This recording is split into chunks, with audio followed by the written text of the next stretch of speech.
Welcome back, ladies and gentlemen. U.S. Hi History guys. with Mr. Shaw and Miss Willbrand coming at you on a Sunday. Ugh, what are we doing with our lives? This is brutal. You are our lives. You gotta That's say true. it. All right, solemn promise. This video will be under 20 minutes Or else. because Miss Willbrand and I made it together, and there's no reason why we should be able to go over now. Okay, We got so this. we got this. All right, societal movements, week three, welcome. Guys, so we talked about African Americans. Now we're going to get into all of the other groups of people that were fighting for equal rights, just like African Americans. So And you take should it know that away. each of these groups that we're going to talk about today could very easily have their own semester in college of material, and we do not do them justice by putting them all in the same PowerPoint and delivering them in under 20 minutes or else. I think So, that's a great point. Like if yeah. we like the, I think part of the thing is that they since they come afterwards. Like they usually come afterwards, and they're usually associated with like being inspired by the African American civil rights movement. We usually kind of shortchange them, unfortunately.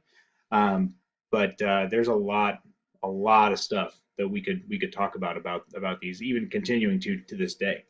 hmm So here are our objectives for today. We're going to describe the discrimination that groups other than African Americans faced in America in the 1900s. We're going to specifically focus today on the late 50s and throughout the 60s. Um, but know that this was going on before then and it continues on after, which we'll talk about with each movement. And then we're also going to explain how those other groups fought for equality beginning in the 1960s. Perfect. Let's do it. Let's do it. All right, so let's move. Where do we want to be? How about right here? Ooh, that's good. I like that. Um, okay, so first off, we're going to start with Hispanic Americans. Now, what I always tell my kids is that Hispanic Americans always really, or they really faced pretty much the exact same discrimination as African Americans, and it was as bad.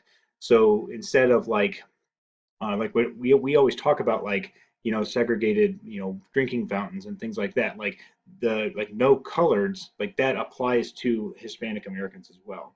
And that is really important to understand that when we talk about segregation, it wasn't necessarily just black and white. It was actually just white, versus every other color.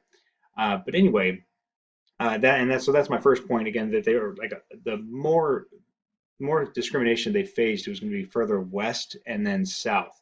As you get kind of closer to the Mexican border, that's where in those kind of states, especially like Texas, Arizona, things like that, that's where they're going to see a lot of the same types of discrimination. So in the 1960s, really inspired by the civil rights movement of African Americans, Hispanic Americans really embraced their power. There was this word called Chicano that used to be a derogatory word for Hispanic American, and they really embraced it. And like you see this sign here, this is one of my favorite signs of the Hispanic American Civil Rights Movement. It just says Chicano means power, and so they're really kind of embracing that past, that history, and they wanted to make that word their own. And the goals of the Hispanic American movement were numerous. I have just a couple here listed for you. Um, they wanted bilingual education in schools with a majority of Hispanic students, and then they also wanted just better schools in general for Hispanic American students.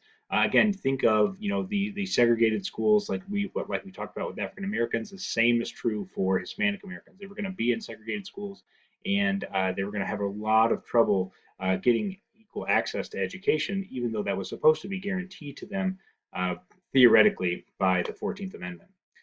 Cesar Chavez, who is pictured right here, he's the guy holding the Don't Buy California Grapes. He is a really important person in the Hispanic American civil rights movement, specifically focusing on farm workers' rights. He helped organize unions and boycotts. And I don't know if you guys remember, but it was like late in the Great Depression simulation. We talked about how all of there like started to be really big conglomerates of like farm companies, and they were like these farms were no longer privately owned; they were ran by gigantic corporations, and so and they really uh, hit their workers really hard, and a lot of those were Hispanic Americans. So Cesar Chavez fought for their rights, helped them to organize unions and boycott different companies that weren't treating their workers very well. And that's a lot, pretty much it for the Hispanic American, and not pretty much it, but that's all we got for now. Miss Wilbrand. Two things to add to this beautiful slide. Going back to the first bullet point, guys, we talked about this during the Industrial Revolution. You talked about this before that in 8th grade with the railroads. It was less likely to be discriminated against if you were from like a Western European country, like Ireland or England or even Germany. As long as you kept your mouth shut, people didn't necessarily know where you were from because you looked like everybody else. It's the people that look different that are easier to discriminate against during these times. So your Chinese Americans and your Hispanics and your African Americans, these are the people that they can't blend in or hide from whites. And so when Mr. Shaw was talking about like colored fountains versus white fountains, it extends beyond just African Americans, like he said, to anybody of color because they're easy to pick out in a crowd. And then I had another one, but I forgot what it was. Oh, Chicano means power, going back to that sign. They really embrace the idea that if somebody is using something to hurt you with, take it as your own, take that power away from them. So they took this derogatory term and turned it into something really positive, and whites couldn't use it anymore in a hurtful way. That's powerful. So that's a life lesson there. So okay. No, I think I like that a lot, and I think that you see that in a lot of different movements. Just really with a lot of different races trying to take that power. Though the words have so much power, and they try to take that away from them. Okay, moving on. So I'm going to go ahead. We're going to do 2 and 2 here, just because we can. So I'm going to go ahead and keep going with Native Americans. And so, Mr. Shaw guys, has to do this one because he went down a rabbit hole when he was making this slide and couldn't stop. So it was crazy. Well, I think you're talking about LGBT slide, but that was in the wrong slide. yeah, Okay. that's okay. I went down a hole with Wikipedia. It was a bad deal, guys. Anyway, so all right. So I don't have to tell you how much Native Americans have been discriminated against in throughout American history. You should know that. You've learned about it last year. We didn't talk about it a whole lot this year, but it just goes to show you that even in the 1960s, Native Americans were still struggling really hard to get their equal rights. So unfortunately, Native Americans are the poorest group of any group that we're talking about, including African Americans. They're the most unemployed. They have the most health problems. And so there's a movement called the termination policy. And so what the American government tried to do is they tried to terminate the reservation system and then move all the Native Americans just into the city and tried to just kind of once again assimilate them into American culture, and it was a disaster, just a complete disaster because they didn't have enough like structure in place to actually help the Native Americans to adjust. So that's one really big issue that we found.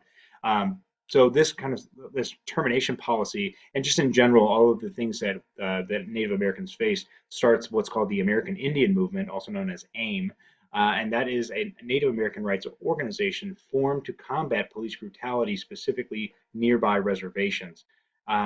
They wanted a lot of different things. The 2 or 3 main things were they wanted the restoration of their lands that had been taken from them throughout, again, going all the way back to like the 1800s.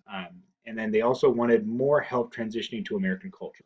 We know that there's a big difference between Native American and regular American culture. I hate that I just used that word. I'm so sorry, but that is not it's not an easy transition, and the government was not doing enough to help these people or help the Native Americans, and they were still in poverty, and they were really struggling to to make it. I don't know the best way to put it. Just make it on their own.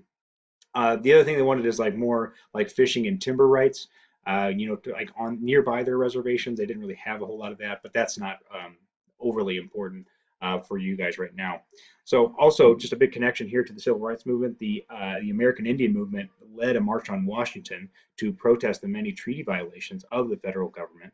And unfortunately, though, the Native Americans, they took a lot more of a violent approach, which is probably understandable considering how much they have been discriminated against. I mean, it's been, you know, aside from they've been discriminated against as long as African Americans have, if you consider slavery as well. So a lot of times they clash violently with the FBI. Wounded Knee was actually the site of the original, like the end of the resistance movement back in the 1800s. And there was a Wounded Knee too back in 1975, I believe, right around there. And this is a picture from that. They kind of reclaimed this area um, and tried to kind of show that they weren't going to take the government's like all of their broken treaties and all of their their discrimination sitting down anymore.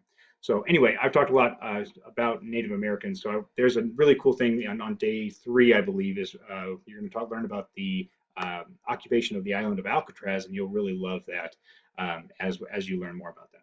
Anything to add, Ms. Willbrand? You're muted. Sorry, my husband's watching TV, so I muted myself. I just wanted to add that Native Americans weren't really considered citizens until 1924, and they were not guaranteed the right to vote in every state until the 1960s, like 1962-ish. Wow. They're the last group of people, not by age, that earn the right to vote in America. So. Wow. I didn't know that. That's crazy. All right. Okay. Take it away, Ms. Willbrand. All right, so let's talk about women. I've got 2 slides on women here because there is just a lot in the curriculum on women. Again, we talked, all of these groups could have entire semesters, if not years, in a college course. So feminism is the belief that women should have economic, political, and social equality with men.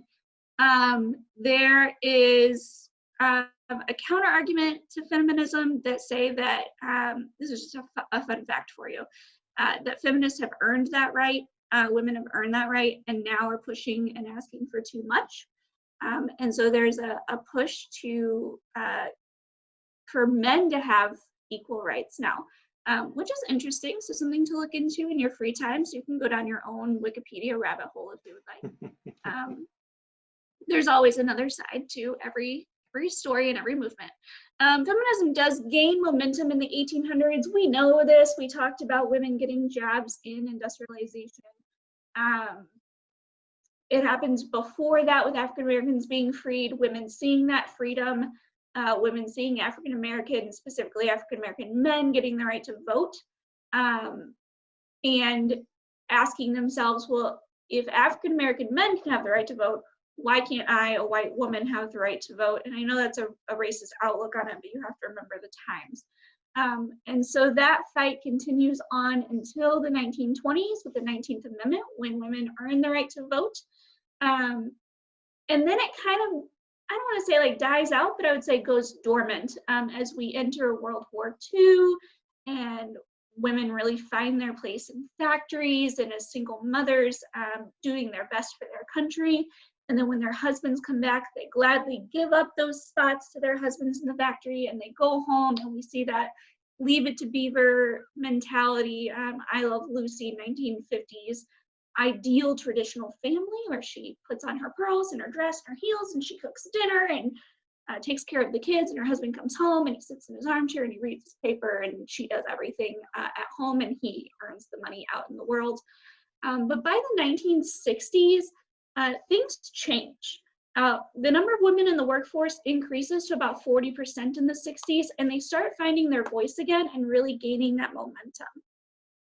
We also see a rise in non-traditional families, and I have some examples of all families right here next to this in a picture for you so you can see. So we see single parent households become more common. We see homosexual couples starting families and living together, and that becoming more prevalent and more known. Whereas in the past, if you were gay, you didn't always share that information with the world. You would kind of hide it for fear of discrimination, which we'll talk about in a couple of slides. But anyway. Did you know that the our first Equal Rights Amendment was actually proposed in the 1920s? That's fun. Isn't that fun? So nice. Okay, sorry, we don't have time for this. Next slide, where I talk about the Equal Rights Act. It's okay. Oh man.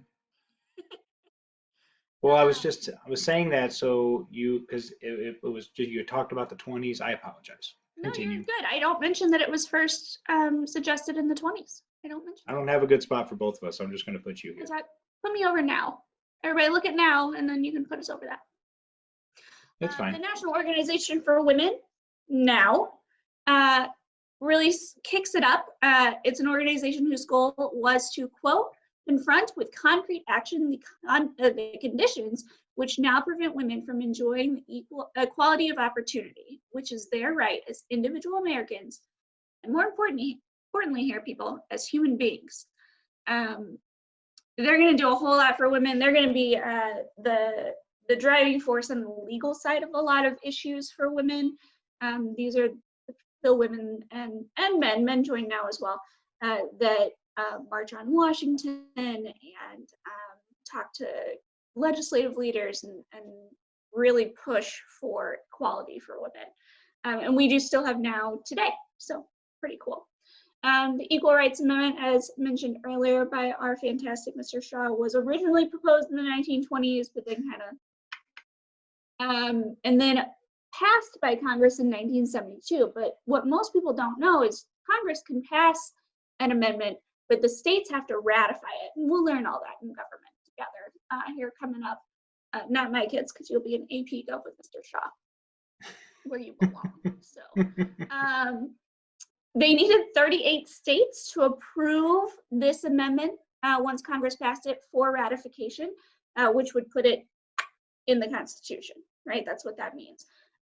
They fall short. I want to say they have 36 or 37 states and fall short by just a couple of states. And so they do not pass. The Equal Rights Amendment is not added to the Constitution. There are a whole bunch of people against the ERA in the 1970s, including Phyllis Schlafly, and a bunch of other conservative and religious and political groups that fight against it, saying that women are asking for too much. Like, our place is in the home, our place is to take care of our husbands, our place is to do what is right for America by being good mothers and good wives. And by being out there and being radical and bold and wearing short shirts and makeup and just being hippies. We are asking for too much, and we are too much, and it will build momentum and turn into something really ugly if we allow that to happen. And they made some valid points, because change is scary, and people are afraid of big moments that could be negative in the future. And so it did gain momentum, and it eventually didn't pass, but it could still pass. It's back on the table, so we'll see what happens in the next couple of years. Well, they finally got the 38th state. Virginia finally passed it, and so now they have the 3/4 needed for ratification, and they just have to change the original amendment to get rid of the time restraint, and then we'll have an Equal Rights Amendment. Big deal. And then Roe v. Wade is also passed in 1973 during this time, which is a Supreme Court decision that gives women the right to choose an abortion in the first 3 months of pregnancy. It does spark a debate that continues to today. We won't go into that debate. We'll let you research that yourselves, because it is really controversial, and we don't want to push any ideas or opinions on you, but you need to know that this is kind of when Roe v. Wade starts, because I know that you've heard about it, because it's always in the news. So it's also kind of one of the debates that really is never solved, unfortunately. There's both sides think they're 100% right, and so that's kind of why that's one of the most difficult debates to have today. Hey guys, we're gonna break our promise. I'm so sorry. Sorry. We appreciate you. We love you. We're so sorry.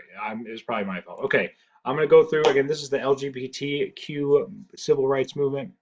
What you need to know is that homosexuality was considered illegal because of sodomy. Like sodomy was illegal, and so homosexuality was had like fell into that category. And so it was considered to be illegal, not technically, like like very few states, if any states, said that actually came out and said that homosexuality was illegal, but a lot of conservative states especially would find their ways to make that illegal. So there was harsh discrimination from the 1920s to the 1960s.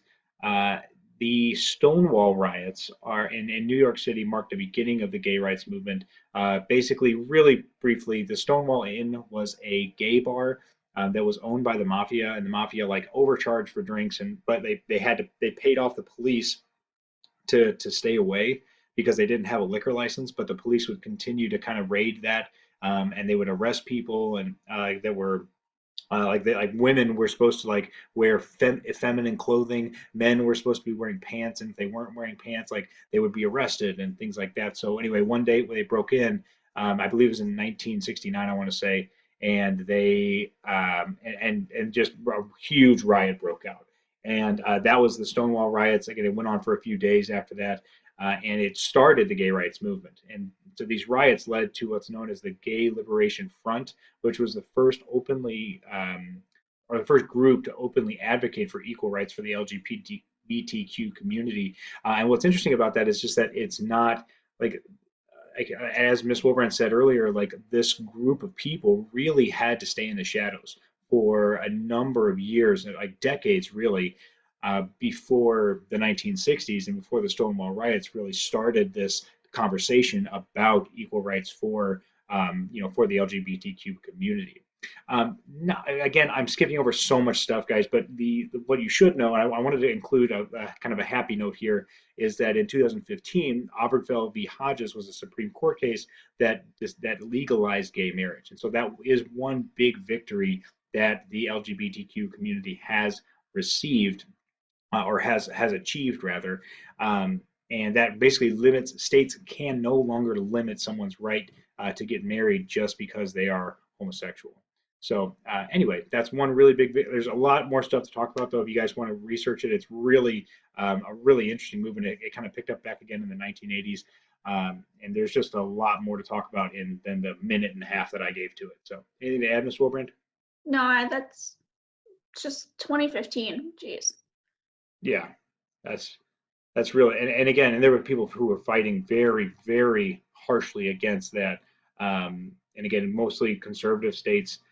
There's a there was that Even today. even today, and there's like there's people that still get in trouble for not giving homosexual like couples their marriage licenses, and like those people are like losing their jobs because they are supposed to be they're really not fulfilling their duties. So anyway, we're rambling. Okay, counterculture. Counterculture. I can move pretty quickly here with counterculture for you. So hippies are a product of counterculture. This is sometimes known as the Age of Aquarius. It's marked by sex, drugs, and rock and roll. Also outrageous clothing, which is just a good time there. Hippies often turn to Eastern religions like Zen Buddhism, which focus more on meditation and peacefulness than necessarily like your more common religions with God and Bibles and things like that. Counterculture also is a response to the Vietnam War. These guys are going to be your doves. They're going to focus on your peace. They don't believe in war. You can see from the middle picture, love, not war, is a really good example of that. We see counterculture reflected in art. There's a lot of really popular art and music that comes out of the 1960s. And I don't do it justice. That is its own class at Mizzou, I think, if I'm remembering correctly. We see a rise in pop art, like Andy Warhol's painting here of Marilyn Monroe. And there are so many others like it. Woodstock is a huge music festival in 1969 that emphasizes peace and music. You can see that down at the bottom. And it's really a turning point for music and counterculture in America. And we still see a lot of lasting effects from this music and this art today. Do you want to pop in? Are divorce lawyers essential? He's wearing ridiculous sunglasses and he's just peeking around the corner at me while I'm trying to talk to you. That's hilarious. I love it. That kid in class. Well, it's okay. Mike Flo's been hanging out with us for like the last 20 minutes, so. Okay, guys, not a whole lot. Again, we're not doing the counterculture justice. Again, it really rises as a movement to it, like to in opposition to government actions, and really just in the remember the 1950s was all about people being the same and people like just try like what is the word I'm looking for, Miss Willbrand? Like everybody's the same conformity. They're conforming to everybody. Yeah, and so they were fighting against that. So anyway, last slide is our conclusion, Many which Americans are is still facing inequalities today, which we know that. And the fight for civil rights does continue for all of these groups. So again, we just talked about again like things like the Black Lives Matter movement, the Me Too movement about sexual harassment and sexual assault. I also included Muslim Americans in here too because they are becoming the target of a lot of unequal treatment as well because of like terrorist scares and things like that. So anyway, guys, this was so nice. we miss you. We miss you. We will see you guys next time. Take it easy.